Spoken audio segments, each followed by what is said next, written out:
So the 2025 OHL Eastern Conference Final about to get underway, and it's between two teams familiar with one another, the Barrie Colts and the Oshawa Generals, who met just last season in the first round. And at the time, we had Jack Moore on to talk about that series. So I figured let's bring Jack back to talk about this time around. Jack, of course, you're the radio play-by-play voice of the Generals, and it's been a busy couple seasons for you guys. Are you ready for another Eastern Conference Final?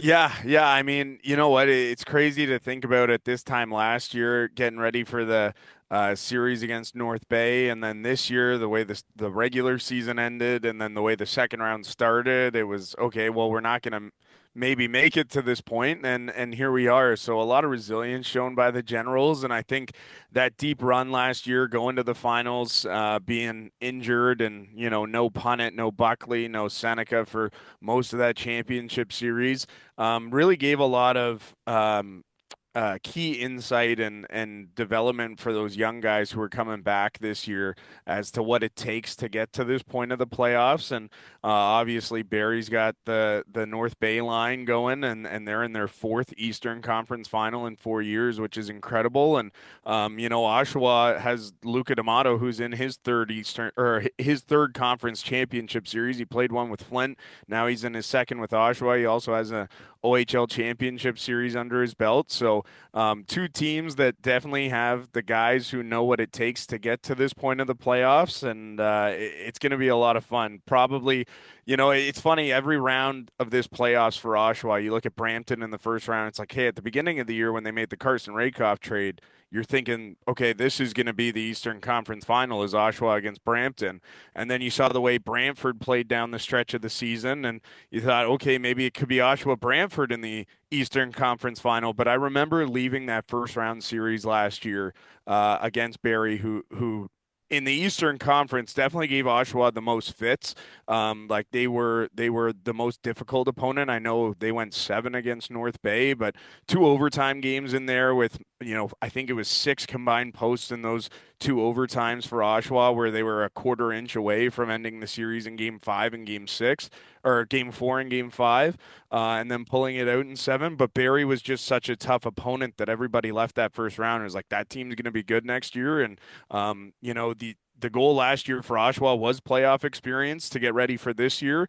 And Oshawa knew, like, at some point down the road, we're going to have to play Barrie in the playoffs next year. And here we go in an Eastern Conference Final for a trip to the OHL Championship Series, which would be big for both these organizations.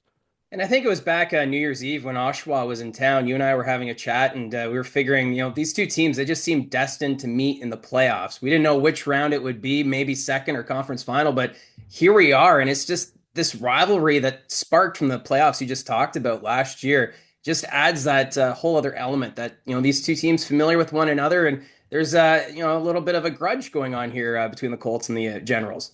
Well, it's funny because we knew going into Game 5 against the Brantford Bulldogs when Andrew Gibson returned from his suspension after his hit on Nick Lardis. We knew it was going to be loud, and we knew that Andrew was not going to get a good welcome. He was, I kept calling him public enemy number one.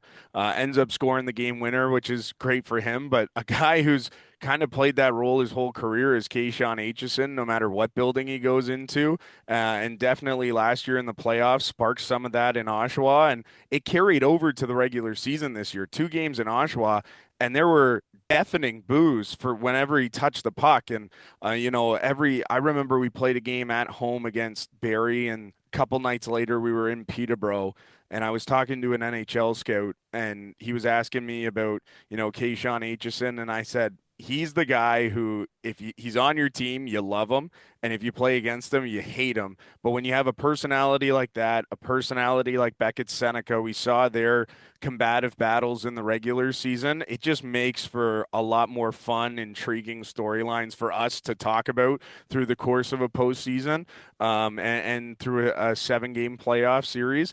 And that's kind of the starter of it. But there's the Barrie guys who are back who want their trunk out of Oshawa because of that first round last year, and there's the North Bay guys who want to book their ticket to the OHL Championship Series for the first time. They get swept by Hamilton, and then they lose in seven to Peterborough, and then they lose in seven to Oshawa. And so for those three, I'm sure they're sitting there thinking, okay, it's our time. And for Oshawa, it's they've built this whole 4 years around this moment, right? Like when they drafted Callum Ritchie second overall, this was the mindset when he's 19, we're going to be good and competitive. And you back that up with drafting Ben Danford and Beckett Seneca in the first round next year. Okay, well, we've got two more to add to that. Luca Morelli was a fifth round OHL pick. He was a third round NHL pick and, got the edge on Henry Muse for best offensive defenseman in the Eastern Conference in the coaches poll, which is something incredible to really see. And, all those bones that these two teams have built around to get to this point.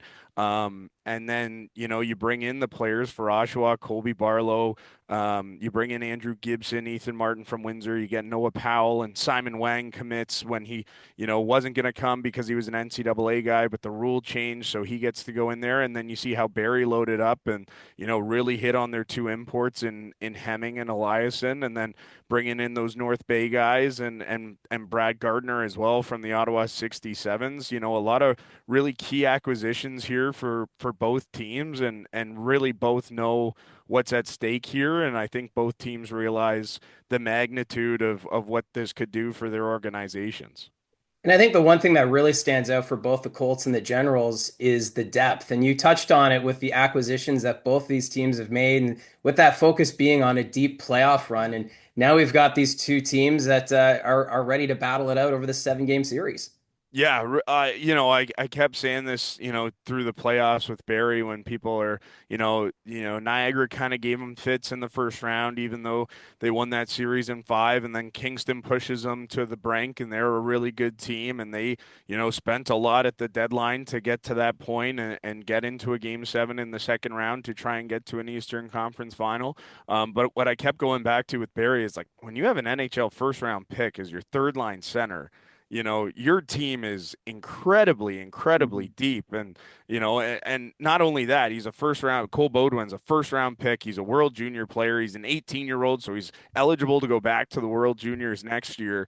And he's the third line center. Oshawa, as a 16-year-old, is their third line center. And we'll see about the health of Brooks Rogowski. He got taken out in game number 5 and, missed game 6, but we'll see how healthy he is and ready to go for this playoff series. But a third line for Oshawa where you have an 18-year-old Lowry Sinovori who's a motor and a hard forechecker and a really good defensive forward and penalty killer. And then same with Matthew Buckley, who we saw in game number 4 scored the game winner with 5:17 to go in the third period, and all of a sudden Oshawa's in the driver's seat of that one to take the series back to Brantford tied at 2 instead of being down 3-1.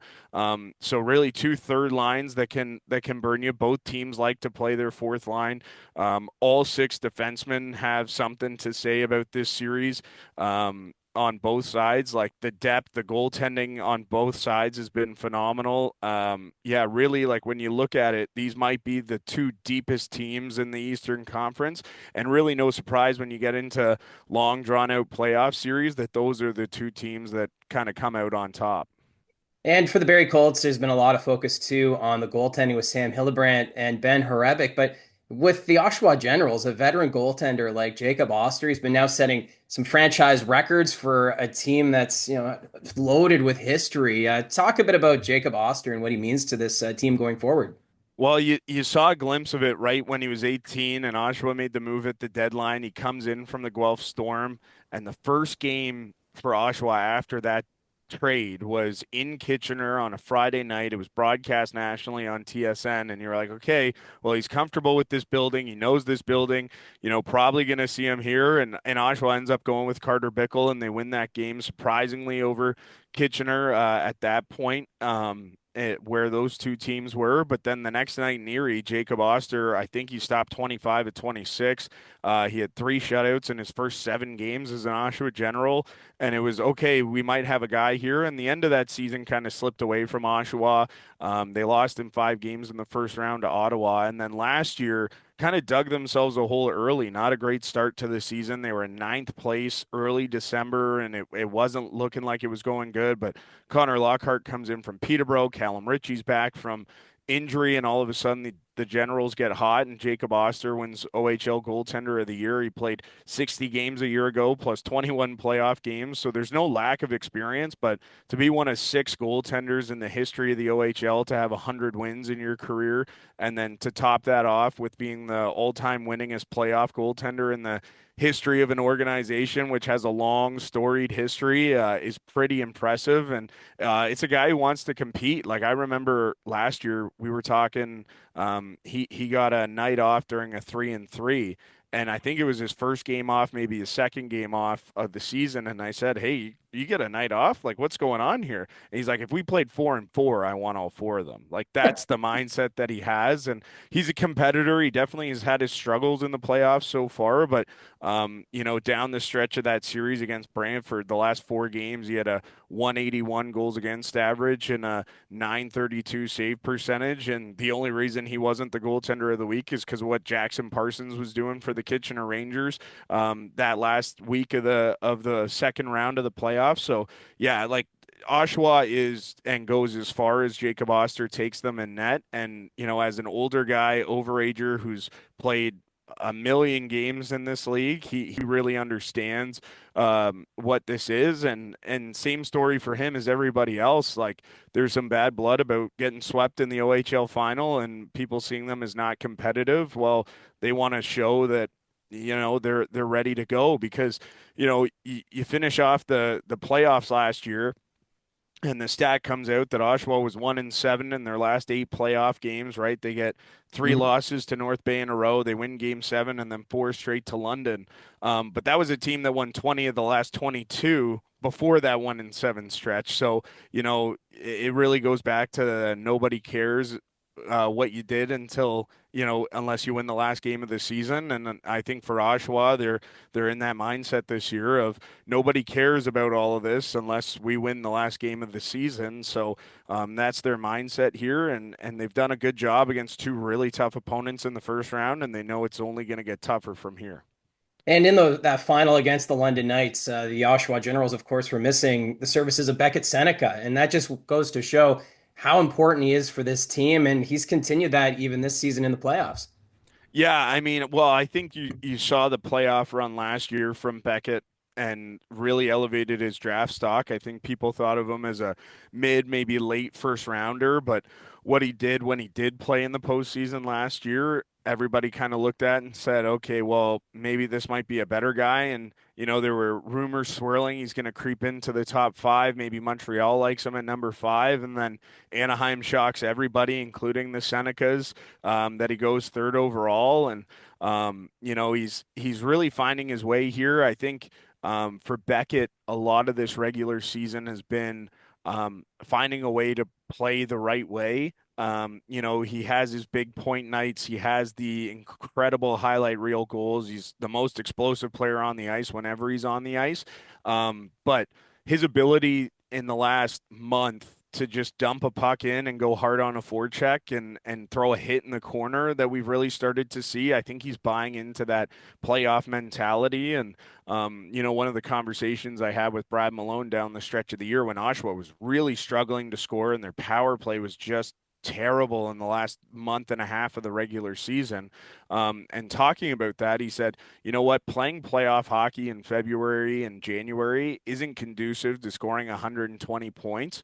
So if you're okay with that and playing the right way, and if you want to develop into being the best pro possible, you have to buy into this mentality and start playing it at this level. And that's something to give Beckett a ton of credit for. He has bought into down the stretch here. And I think for him too, we just had the draft go, and you look back and it's like he got drafted. He was 5'10", 150 pounds. Well, he's 6'4", 210 now. So he's put on 6 inches and 60 pounds in 3 years in the OHL. And I think he's really realizing how effective he can be as a big body forward that can also do all of that small skill guy stuff, like when he played U16 hockey. So I think for Beckett, just figuring it out, and to give credit to him, every time he's on the ice, he has an effect on the game, and when he goes and he's on top of his game, it's really, really difficult to stop.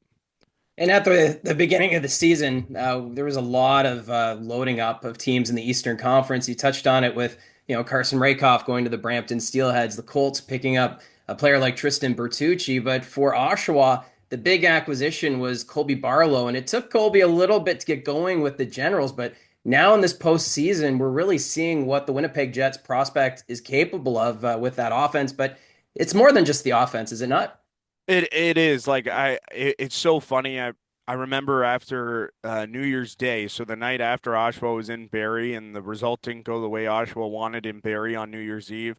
And that was a 7:30 start in Barrie, and then you have a 2 o'clock start at home against the Owen Sound Attack, with two guys who were on the roster and got traded away this year. And um, for Colby, I remember at the end of that game talking to Mark and Matt, the radio crew from Owen Sound, and they were like, he looks like a different player. Like he really trimmed down. Like he's a lot more lean, more muscular. His skating has come leaps and bounds from where we saw it at the beginning of the year.